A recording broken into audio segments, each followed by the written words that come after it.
10년 후 이기영. 며칠 전에 인쇄에 붙인 잡지 원고에 교정이 오늘부터 나온다는 말을 들은 경수는 아침을 재촉해서 먹고 그 길로 바로 D 인쇄소로 달려갔다. 그는 2층에 있는 공장 사무실로 올라가 보니 벌써 사무원들은 늘어앉아서 제각기 맡은 일에 열중하고 있었다. 한 달에 한 번씩 발행하는 잡지 원고의 교정을 혼자 맡아놓고 보기는 여간 성가신 노릇이 아니다. 더구나 문선이 서툴러서 준장에 뻘건 글자 두성이를 만들게 하는 데는 골치가 아파서 견딜 수 없다. 그런 것을 3준 4준을 본 뒤에야 겨우 5자를 메울 수가 있는데 어떻든지 이런 일로 5, 6일 동안을 날마다 시달리고 나면 그는 마치 중병을 치른 것처럼 얼굴이 축났다. 그렇다고 불행을 말할 수도 없다. 월급은 쥐꼬리만치밖에 못 받지만 그나마 그만두면 당장 식구들이 살 수 없는 형편이다.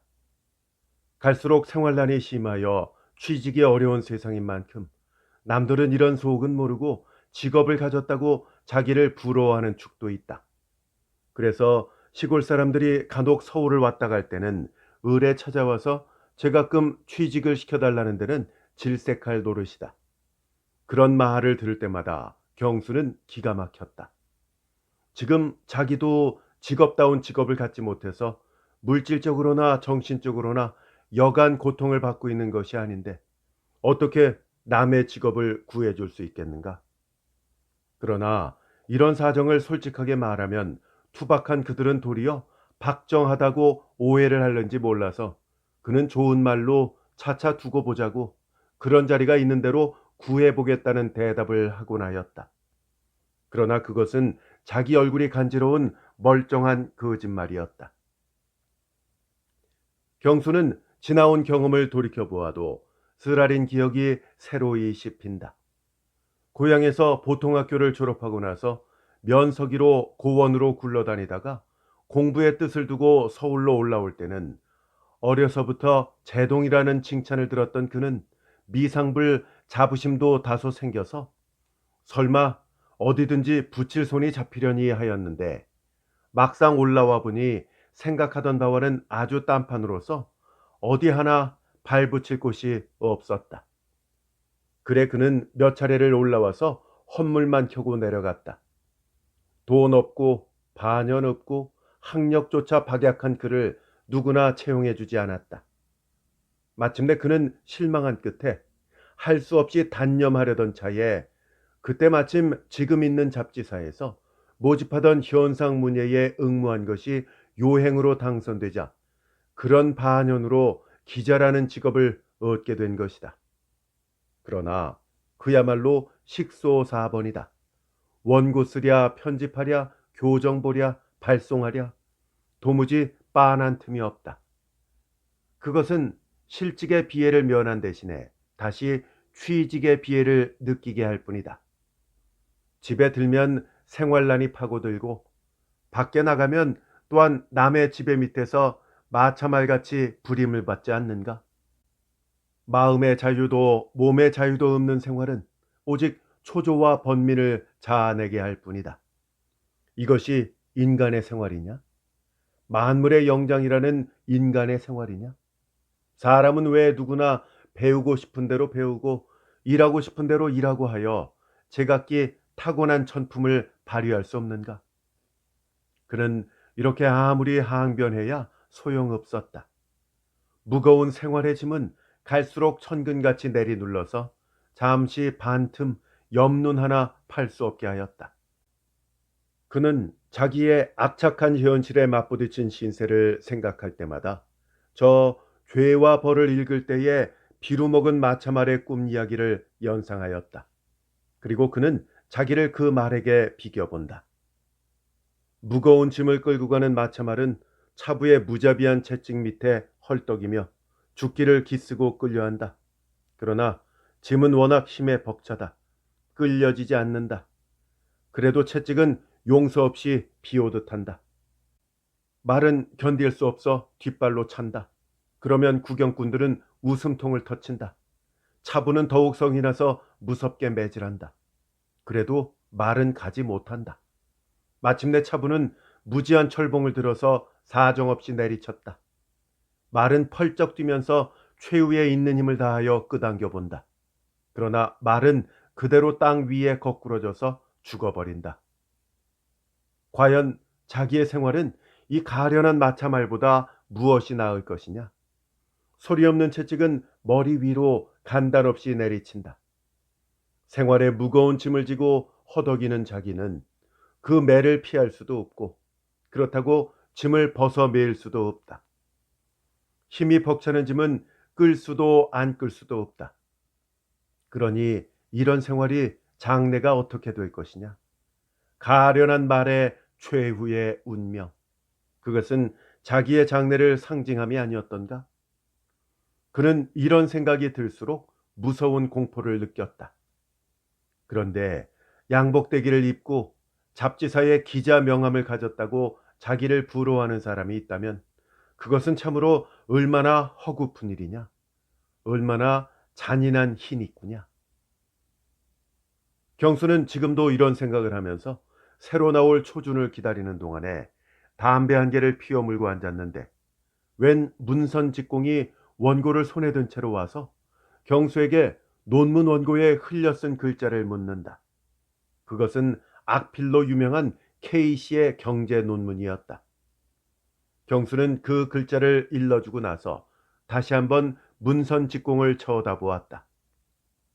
그의 얼굴이 몹시도 낯이 익어 보이기 때문에 그러나 누구라고 얼른 집어낼 수 없이 생각은 삭막해진다. 그도 그런지 한동안 마주 쳐다보고 있다.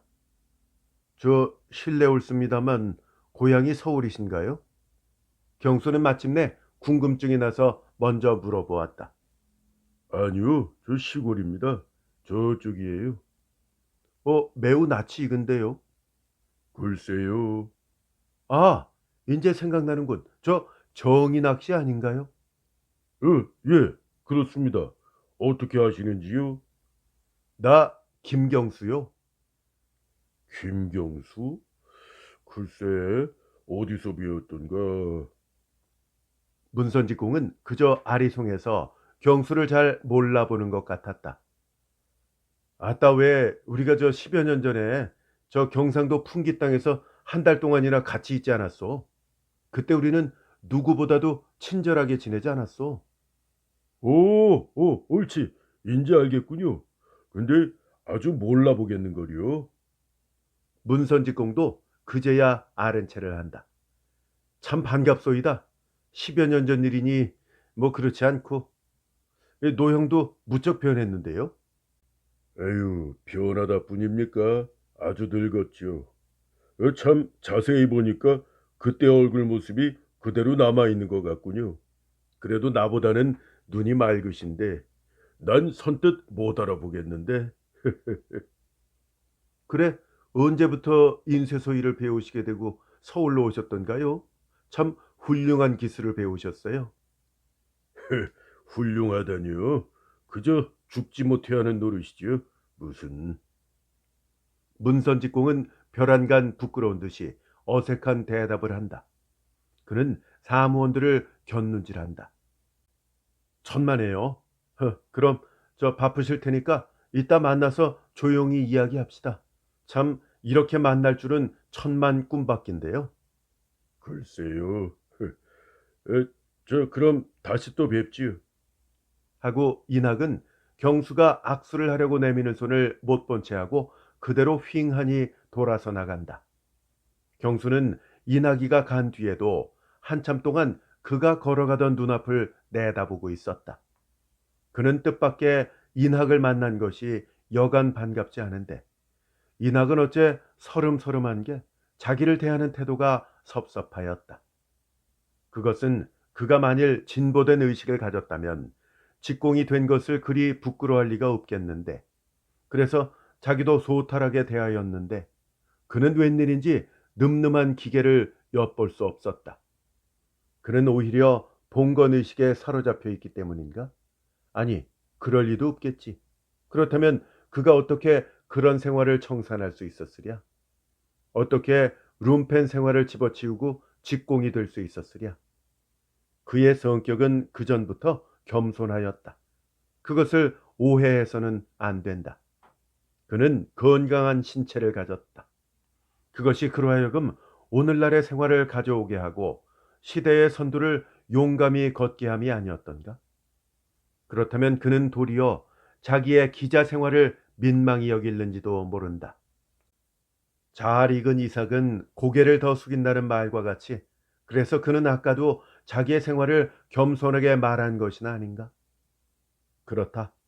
자기의 지금 생활은 그 앞에서는 오직 가련한 존재로 나타날 뿐이다. 그것은 마치 매소부의 본색을 드러내 비는 것과 같다 할까? 잡지 기자, 통속적 취미 잡지의 산문 기자. 그것은 참으로 인류 사회에 얼마만 유익을 끼칠 수 있는 것인가? 만일 정당한 의미에서 자기의 생활을 찾을 수 있다면 자기는 그와 같은 빈공 영사에 타락한 잡지는 응당 박멸해야 될 것이다. 이런 생각은 경수로 하여금 저절로 얼굴이 붉어지게 하였다.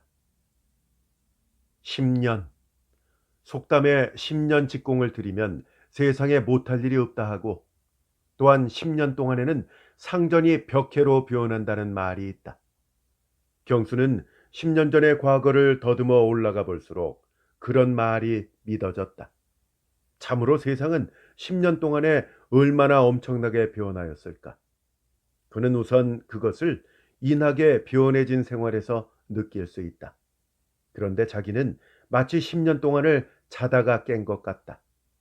참으로 자기는 그동안에 무엇을 하고 있었던가? 정신없이 잠만 자고 있지 않았는가? 그것은 10년 전의 일이었다. 경수는 소년 시절에 어떤 동무의 꾀임으로 우연히 집을 나와서 방랑 생활에 지향 없는 길을 떠났다. 그것은 바로 보통학교를 졸업한 직후인데 충청도 아래대로 전라도로 헤매다가 다시 경상도로 접어들어서 나중에는 금광을 발견한다고 망치를 들고 소백산속을 더듬던 무렵에 풍기구읍 어떤 주막집에서 역시 자기와 같은 헛바람을 맞아 다니는 이낙이와 우연히 만나 알게 되자 그 뒤로부터 서로 친하게 된 것이다. 타향의 봉고춘이라 할 만치 같은 충청도에도 고을을 이웃해 사한다는 것이 그들로 하여금 일면이 여구하게 한 것이었다. 그러나 그들은 일확천금의 몽상이 좀처럼 실현할 가망이 없이 되고 따라서 의식을 붙일 것이 없어 객고가 심한지라 나중에는 할 수 없이 제각기의 고향을 찾아갔다. 그때 서로 갈린 뒤로는 피차에 오늘날까지 소식을 몰랐는데 오늘 아침에 우연히 또 이낙은 인수의 직공으로 자기는 잡지 기자로 등장하여 역사적 회견을 다시 할 줄을 누가 알았으랴. 그러나 직공과 기자, 공장 노동자와 섬약한 얼치기 인텔리, 그것은 10년 전에 똑같은 룸펜 생활과는 얼토당토하는 운양의 차이였다. 한 사람은 인간의 큰 길을 걷고 있는데 한 사람은 매음부처럼 어둠 속에서 헤맨다. 그는 비록 어떠한 고생이라도 진리를 위해서 사할 수 있다면 위대한 순교자적 정신으로 그것을 생활하고 싶다. 자기의 이상과 하는 일이 일치한 생활, 이상과 현실이 부합한 생활이라면 그것은 얼마나 거룩한 생활이냐. 때로 그것은 고통일는지 모른다. 그러나 그런 고통은 고통일수록 위대할 것이다. 고통일수록 거룩할 것이다. 그것은 마치 경류에 부대끼는 조약돌과 같다 할까? 부대끼면 부대낄수록 추잡한 이끼가 묻을 새도 없이 갈려져서 정결한 광택을 내는 것이다. 그렇다면 자기의 지금 생활은 마치 웅덩이에 담겨 있는 썩은 물, 아니 그 밑창에 깔려 있는 시궁흙이 아니냐? 경수는 이런 생활을 할수록 자기 생활의 모순을 느끼고 그럴수록 양심의 가책을 받았다. 그렇다고 지금의 생활을 벗어날 수 없는 약점을 가진 그로서는 반성이 반성에 그치고 가책을 가책대로 되풀이하는데 자기 증오를 느꼈다. 차라리 그런 생각이나 말 수 있다면 그는 의미 없는 생활이나마 고통은 덜할 수 있지 않은가. 그것은 무거운 짐을 끄는 마차말 이상의 가련한 동물이라고 그는 다시 자기를 채찍질하였다. 그 뒤로 경수는 인학을 친하려 들었다. 괄목상대한 그의 구의를 생각할수록 더욱 새로운 우정을 자아내게 한다. 며칠 후에 공장에 노는 날을 틈타서 경수는 인학을 찾아갔다. 동대문 밖 용두리에서 사글세빵살이를 하는 인학이는 집에 있었다. 김 선생님, 이거 웬일이십니까? 경수가 문 밖에서 찾자마자 인학은 동저고리바람에 풀된 힘으로 나오더니 황망히 머리를 숙이며 당황한 표정을 짓는다. 놀러 오시지 않기에 내가 먼저 찾아뵈러 왔지요. 하고 경수는 소탈한 웃음을 웃었다. 그는 요전의 경험으로 악수는 청하지 않았다. 너무 불안스럽습니다. 한번 가뵌다면서도 도무지 틈이 없어서요. 물론 그러시겠죠. 더구나 이렇게 멀리 사시니까. 경수는 단장을 짚고 서서 인학을 반가운 표정으로 쳐다본다. 근데 모처럼 오셨는데 들어 앉으실 데도 없어서 산다는 게 이렇답니다. 하고 주인은 무의식적으로 대문 안을 돌이켜보며 불안스러운 듯이 머뭇거린다. 경수는 그가 오히려 자기를 어설프게 대하는 것이 서운하다. 자기 같으면 아무리 누추한 방이라도 소매를 붙잡고 들어가서 10년 전에 타양에서 사귄 친구라고 아내한테도 소개를 하고 어린애들까지도 인사를 시켰을 것인데 그는 어째 도무지 이처럼 어색히 구는지 모르겠다. 유유상종으로 자기의 생활과 같지 않은 생활의식의 간격인가? 날이 따뜻한데 집안에 들어앉아 뭐 하겠소? 볼 일이 없으시면 우리 산보나 나갑시다. 글쎄요. 인학은 다소 난처한 모양으로 잠시 머리를 긋고 섰다. 그 눈치를 챈 경수는 무슨 바쁜 일이 계신가요? 하고 다시 인학을 쳐다보며 물어본다. 아니요. 별로. 그럼 옷 입고 나오세요. 오래간만에 조용히 만났으니까 막걸리라도 한 잔 나누고 적조한 서회나 합시다. 저 경상도에서 불고기 해놓고 술 자시던 생각 나시죠? 참 그때가 좋은 시절이었죠. 그럼 잠깐만 계세요. 네. 미구의 인학은 중절 모자에 흰 두루마기를 입고 나왔다.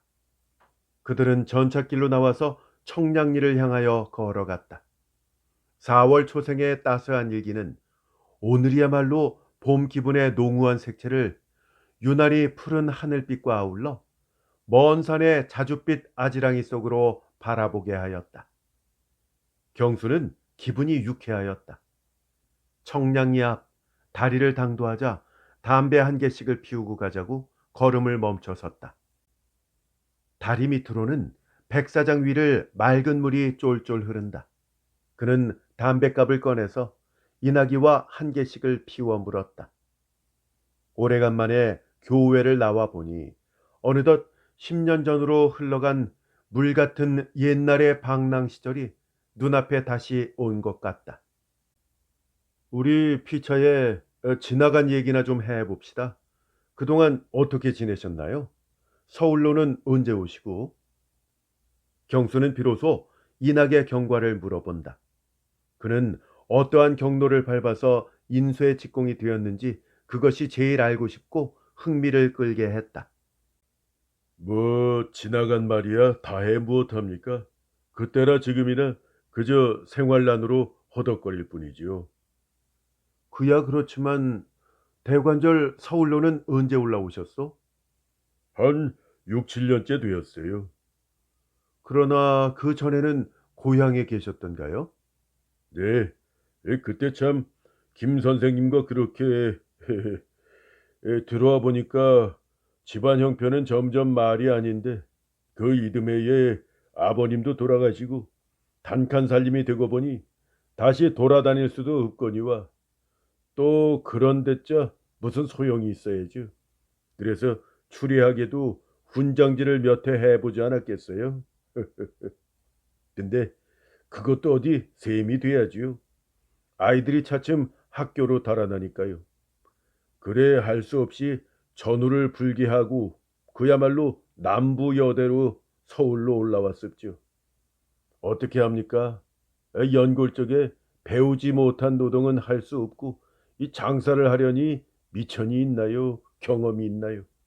그래 서울로 올라와서 가진 고통을 다 겪다가 어떤 인쇄소에 다니는 친구 하나가 그 친구도 그저 식자공을 다닙니다마는 이 인쇄소 견습을 다녀보라고 이 자네는 식자가 있으니 문선공을 배우게 되면 될 거라고 그래 참 그 친구의 반연으로 견습을 다니다가 몇 해 전부터 명색 직공구실을 한다고 월급을 받게끔 된 거죠. 그러나 원 이까지 생활로야 어디 셈이 돼야지요. 식구는 많고. 이낙은 말을 그치자 경수를 쳐다보며 허구푼 듯이 실쭉 웃는다. 경수는 이낙의 소경력을 비로소 자세히 듣고 어느덧 감구지리가 없지 않았다. 지난 일이야 하여간 뭐 지금은 좋은 직업을 잘 얻으셨어요. 물론 고생되는 점도 많겠지만 그 대신 마음 편코 아무 거리낄 것 없는 생활이 좋습니다. 하고 경수는 참으로 진정해서 흐르는 말을 평소에 생각하던 그대로 진중하게 말하였다. 그런데 웬일이냐? 이 말을 들은 이낙은 벼란간 표정이 달라지며 실쭉한 기색을 은연히 나타내 보인다. 천만에요. 그런 농담은 마십시오. 이 여북해야 직공생활을 합니까? 이낙에게 많은 기대를 가졌던 경수는 잠옷 낭망하였다. 아니요. 나는 결코 농담으로 하는 말이 아니에요. 나 같은 생활이야말로 오죽잖게 살기 때문에. 의원 별 말씀을 노동자가 되었다고 그처럼 비양하지는 마십시오. 아니 선생님 생활이 어때서 그러셔요? 참 워낙 그전부터 재주가 좋으시니까 이 서울 바닥에 들어서도 그런데 어느 틈에 그렇게 글 공부는 하셨어요? 뭐 소문이 높으시니 그만 경수는 와락 불쾌한 생각이 치밀었다. 그는 이낙을 어떻게 종잡을 수가 없었다. 처음에는 저편에서도 흰 입구를 하는 줄만 알았다. 많은 그렇다면 그는 얼마든지 그것을 감수했을 것이다. 그러나 경수는 그가 처음부터 선생이라고 부르는 것이나 유달리 존경하는 말이 도리어 섭섭하게 들려왔는데 그는 그래도 그것을 서로 생활이 같지 않은 생소한 분위기로 알고 다시 한동안은 돌려 생각해 보기도 하였다. 그러나 차차 그의 노골적으로 드러나는 태도는 전혀 그런 것이 아니었다. 그는 진정으로 그런 말을 한다. 아니, 그는 오히려 10년 전의 의식을 그대로 가지고 있는 성 싶었다. 나는 결코 누구를 비양거리거나 조롱하려는 그런 생각은 조금도 없소. 더구나 오래간만에 만나는 사람에게 그런 실없는 말을 할 리가 있나요? 하고 경수는 비로소 정색을 하며 다소간 무색한 표정으로 말하였다. 이낙은 아무 대꾸도 않는다. 그동안에 무거운 침묵이 흘렀다. 흐르는 물소리가 갑자기 높이 들린다. 그들은 무료한 듯이 서로 한동안 먼 산을 쳐다보고 있었다. 경수는 손톱이 뜨거워진 담배 토막을 냇물 위로 던졌다. 담배 토막은 물 위로 떨어지는 순간에 불이 꺼지고 둥둥 떠간다. 경수는 무심히 그것을 바라보다가 벼란간 발작적으로 시선을 돌이키며 그만 갈까요? 하고 이낙에게 물었다. 그러지요. 그들은 걸음을 떼놓았다. 그러나 경수는 갑자기 기분이 좋지 않았다. 그는 마치 무엇을 잃은 것처럼 서운한 생각이 들어갔다. 그는 아까까지 유쾌하던 기분이 사라지고 차차 우울증에 사로잡혔다. 그는 이낙을 데리고 청요리집으로 들어가서 간단한 점심 요기를 하였다. 음식을 먹어도 맛이 없다. 벼란간 경수의 표정이 달라진 눈치를 채자 이낙은 더욱 서름서름한 구석을 보이는 것이 경수로 하여금 한층 불육해하게 하였다. 그는 이런 심사를 강행히 누르고 다시 이낙의 심중을 캐보았다. 그러나 경수는 이낙의 마음속에서 자기가 발견하려는 광명은 한 가닥도 찾아낼 수 없었다. 그의 의식은 여전히 10년 전의 암흑을 그대로 안고 있었다. 그의 의식은 여전히 룸펜이었다. 참으로 그것은 놀라운 일이었다. 그는 이낙으로 하여금 이렇게 두 번째 놀랐다. 그러나 이번의 놀라움, 그것은 자기에게 얼마나 큰 실망을 주었던가. 경수와 이낙이, 그것은 참으로 기이한 콘트라스트다. 이 얼마나 가소로운 모순의 대립이냐. 육체적으로 정당한 생활을 하는 사람은 정신이 썩었다. 정신이 아직 성한 사람은 육체가 썩었다. 만일 두 사람이 다 같이 양면으로 건전한 생활을 못할진대 차라리 한 사람이나 온전한 생활을 못할 것인가? 그는 자기의 정신을 인학에게 주고 싶다. 그런 생활을 자기가 못할진대 차라리 반신불수와 같은 자기 몸에 붙은 정신을 그에게나 보태주고 싶음이었다. 두 사람이 똑같은 반신불수가 되느니 차라리 한 사람이나 성한 사람을 만들고 싶다. 그것은 한 사람의 성한 사람만 위하는 것이 아니라 역시 두 사람을 다 같이 건지는 일이 아닐까? 왜 그러냐 하면 인간의 위대한 이상은 영육의 완전을 동경하기 때문에. 룸펜 생활은 인간을 동물 이하로 타락시킨다. 그와 마찬가지로 룸펜 의식은 노동자를 타락시킨다. 오직 건전한 생활에서 체득하는 건전한 의식의 소유자야말로 그의 앞길에 태양과 같은 광명을 비춰올 수 있지 않은가? 경수는 음식점을 나와서 인학을 작별하였다. 그는 아무 볼 일도 없건만 우울한 심사를 걷잡지 못해서 때마침 원산으로 가는 기차가 도착하는 것을 보고 그 길로 정거장으로 걸어갔다. 그는 덮어놓고 창동 가는 차표를 샀다. 경수는 여러 사람 틈에 끼어서 차에 올랐다. 전에 없이 쓸쓸한 정막이 덮어 눌렀다. 그는 무료히 차창 밖으로 먼 경치를 내다보고 있었다. 야릇한 공허는 공상의 하늘을 쇠잔한 불나비와 같이 헤매었다. 그는 잠시 가슴이 뭉클하다. 그것은 자기 자신보다 인학을 위함이 더하였다. 10년이란 세월은 참으로 허사였던가? 사람의 관념이란 이렇게도 변해지기가 어려운 것일까? 그는 다시 10년 이전의 그와 자기를 돌이켜보았다. 그때는 두 사람이 누구나 할 것 없이 안팎 생활이 똑같은 룸펜이 아니던가. 그런데 지금은 비록 반신불수라도 한편의 생활을 혁신하지 않았는가? 그것은 그만큼 시대의 진보로 볼 수 있지 않은가? 의식의 과정으로 볼 수 있지 않은가? 그는 이런 생각이 들자 다시금 자기도 모르게 고소하였다. 경수는 창동역에서 기차를 내던지고 시원한 들가운데로 걸어 나왔다. 어느덧 오후의 석양이 후투하게 등허리를 내리쪼인다.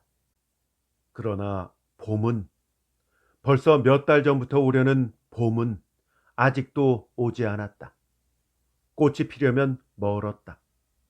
얼음은 확실히 풀려서 물은 소리치고 흐르건만 완고한 봄은 아직도 먼 것 같다. 아, 이 봄은 언제나 오려는가? 경수는 높은 하늘을 찌를 듯한 도봉산 봉우리를 쳐다보며 지향 없이 들가운데로 걸어 나갔다.